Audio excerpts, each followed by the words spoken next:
Hi guys, John Asia here. Welcome back to my channel where I explore what it's like living, working, and studying in Asia. The topic we're diving into today is to discuss whether following a Chinese language course in China is actually worth it or not. I'll also be reflecting on my personal experiences studying Chinese at the best university of China, Tsinghua University. If you're curious what my life looked like at Tsinghua University, please watch my previous video here. Definitely stick to the end of the video as I'll be sharing some helpful information about potential scholarships that cover your tuition fees, accommodation, and even give you stipends up to 1400 USD per semester. Without further ado, let's dive right into the topics that we'll be covering today. First of all, my experience and background with learning Mandarin Chinese, Chinese language programs in China, my personal experience studying Mandarin at Tsinghua University, a reflection whether it was worth it or not and some advice, and finally, scholarships and how to apply. Let's start with the first topic, my personal experience and background with learning Mandarin Chinese. For those who don't know me, my name is Jia. I was born and raised in the Netherlands with immigrant Chinese parents. Like many other kids, my parents forced me to go to Chinese school on Saturdays, which I hated. Despite this, my Mandarin wasn't all that great. My speaking wasn't bad, but sometimes I had difficulties expressing myself, which is annoying if you have arguments with immigrant parents. Last year, I got a full scholarship to study Mandarin Chinese at Tsinghua University, the best university of China. And at the end of the semester, I passed my HSK 6 exam and my HSKK Advanced Speaking exam. To many foreign Mandarin speakers, this is regarded as a milestone, requiring a vocabulary of 5,000 plus characters, equal to the C2 level of the CEFR framework, resembling close to that of almost a native speaker. Like many other of my peers, I also considered to do a Chinese language program in China. But looking back, was it really worth it? Moving on with the second topic, Chinese language programs in China. So there are actually many universities in China that provide a Chinese language program.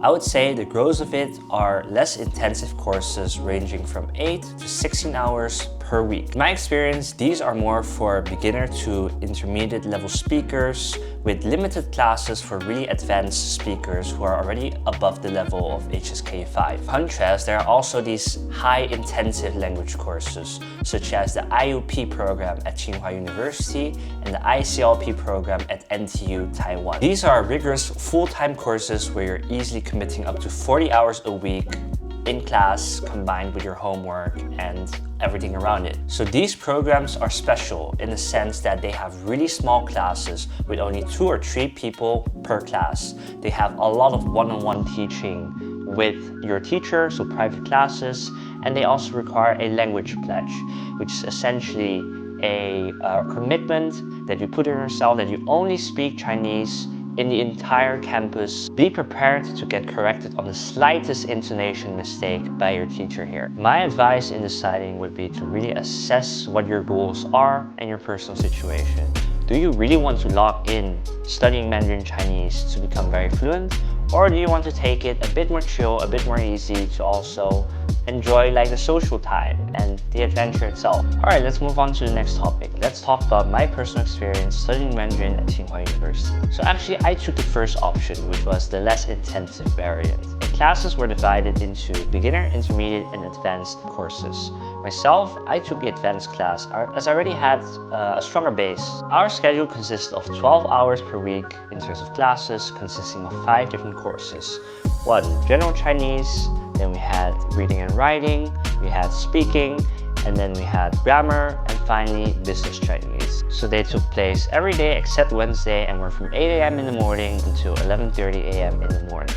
Class sizes were about 15 people per class. So we generally used the Boya textbook for all of our classes, and examination consisted of attendance, your participation during class, and the mid and end term exams. Diving a bit deeper into the courses, the general comprehensive course, 综合, focused a lot on the foundational elements in Chinese, such as vocabulary, grammar, and sentence structures. It was taught using sophisticated text about various real-world, fiction, and also literary topics. Every chapter consisted of many key vocabulary that were quite technical, and also common expressions that were used, so 成语. So having this course, I felt that my vocabulary really skyrocketed as I started to just recognize more and more different words and expressions that were used in movies, shows, and even in the news. It was definitely a hard course as the level is designed to be higher than your current ability.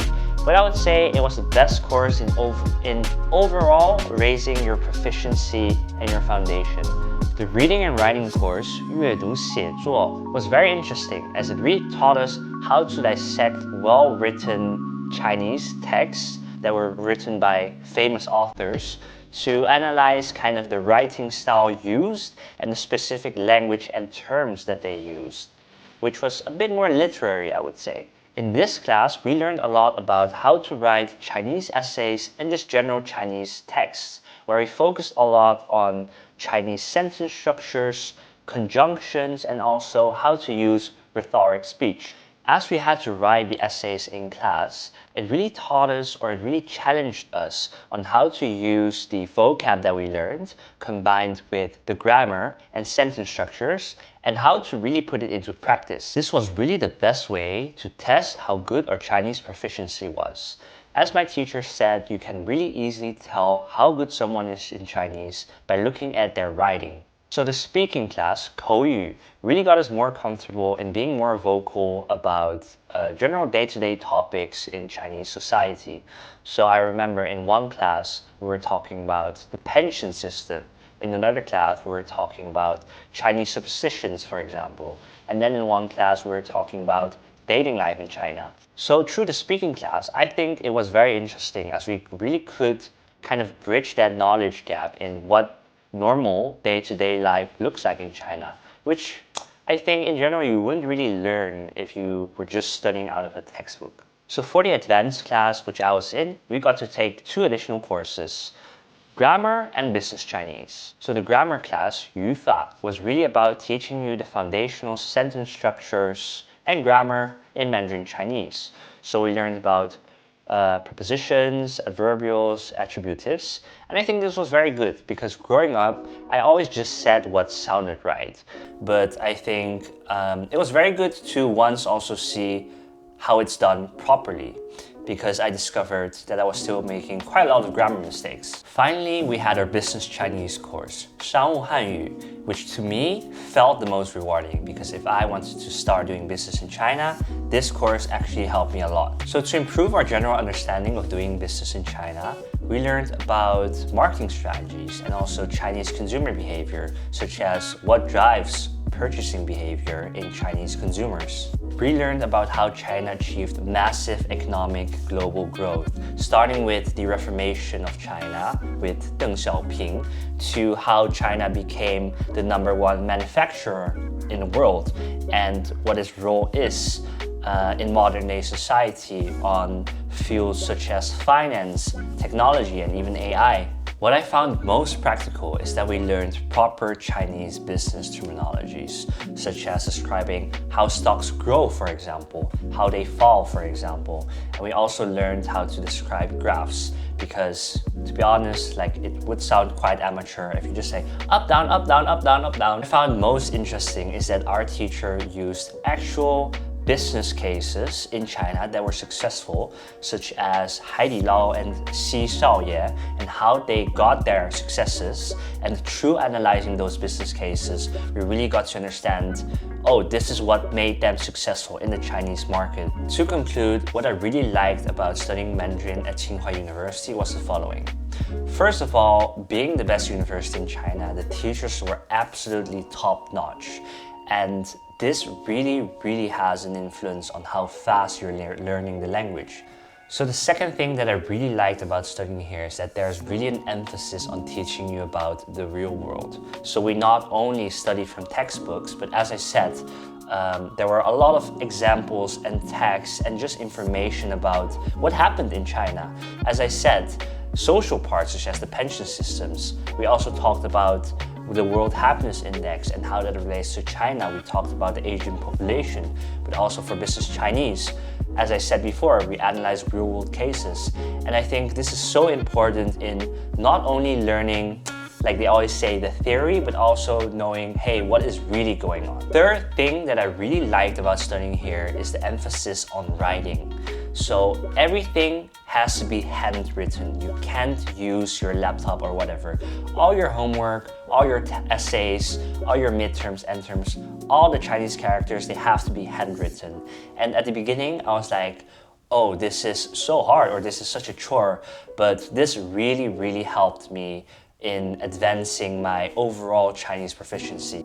At the end of the course, I was as proficient in speaking and reading as I was in writing, which is a huge asset. You might think that writing nowadays is not as relevant anymore because everything happens via text, but trust me, it really does do something for your Chinese overall proficiency. And hey, you can flex that you can write Chinese. Alright, now let's move on to the next topic. Reflecting whether doing a Chinese language program in China was really worth it or not, and some advice. Let's talk about the good and bad sides. So the first good side is that you really get a structured curriculum on where to start, how to go through it, and how to learn. You're guided by a teacher who has years of experience and knows what works, how to teach you the best. Whereas if you were on your own, you don't have a curriculum, you might not know how to start, and you just don't have the accelerated learning as you would have if you had a trained teacher in teaching Chinese to foreigners. Second good side is if you take a Chinese language program is that you're really in an immersive environment where the language is being used every day. When you go out of your dorm to go do groceries, for example, when you order a coffee, or when you're in the classroom interacting with all the other students that are all trying to learn Chinese, you're really forced to speak and interact in a language, which is really crucial for you to skyrocket in your general proficiency. The third good side is in itself, you get to explore a new culture and you get to meet people who might become friends for a lifetime. I think after my experience studying Chinese in Beijing, in almost every country in Asia, I have a friend now. And how cool is that? Like for your network and also for traveling the world, that wherever you go in a specific region, that you have a local friend or you have a tour guide. Alright, now let's also talk about some bad sides or some cons. So first of all, I think there might be a con associated if the institution that you're going to is very textbook focused, because some are still like that. Maybe they don't really have the budget to develop their courses or curriculum. But the downside in this is that you're learning a very textbook and artificial kind of Chinese, which isn't really being used in practice because you don't want to sound like a robot when you're visiting China. So a second bad side where I think it might not be worth it for you is a problem that I see very often is that people go and do this and they have such a good time on their language course exchange experience that in the end they just skip all the classes and they just go out partying all day with their friends that they made, which is really tempting actually, because yes, it is like a whole new world. It is like so many different experiences and you will really enjoy yourself there, but that will have a very negative influence on your language learning abilities. Overall, I do think that taking a Chinese language course in China can definitely be worth it over studying by yourself for the reasons I just mentioned. But I do think for the less intensive courses, 8 to 16 hours per week is simply not enough to get really fluent in Chinese, especially if you're starting from zero. Chinese is just a hard language, and even for people who spend years on it, they're not fully fluent, especially if you're just learning it for a small time small period each day. So I also want to end the reflection part with some advice on my part if you're going to do a Chinese language program. First of all, if you're doing a part-time course, really put your blood, sweat, and tears into it. Because if you're going to do it half-assed and not show up for every class, you're not going to have any progress. So show up for the classes, participate actively in the class, do your homework, and just perform well, and that's how you're going to get the best results. So my second advice would be to consider an intensive language course, such as the IUP at Tsinghua or the ICLP at NTU. And there are also others, of course. But I'm advising this because it really forces you to be diligent. I read on so many forums that once they took this course, even from that semester, their Chinese skyrocketed. I think in a year, they kind of, I've read some stories that people with zero Chinese at all, they went straight up to HSK 5, which is really, really impressive. So my third advice would be, if you really want to up your Chinese, consider doing a full-time program like a bachelor's or master's course in China. This is really one of the most foolproof methods I can recommend, because when I was studying at Tsinghua, I met a lot of international students who at the beginning couldn't really speak Chinese, but in 1 or 2 years, their Chinese became so good. I think almost every one of them is at HSK level 6 right now after maybe 1 or 2 years, and that's so impressive and so fast.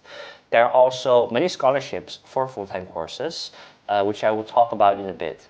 Finally, I want to end with a topic that maybe most of you are interested in: scholarships. So the good thing is that China is very, how do you say, not really at all in handing out scholarships. There are so many to simply promote Chinese language and culture. So there are a few categories actually of different scholarships. First of all, there are Chinese government scholarships, also named CSC, which are funded by the Chinese Ministry of Education. These are really the most popular.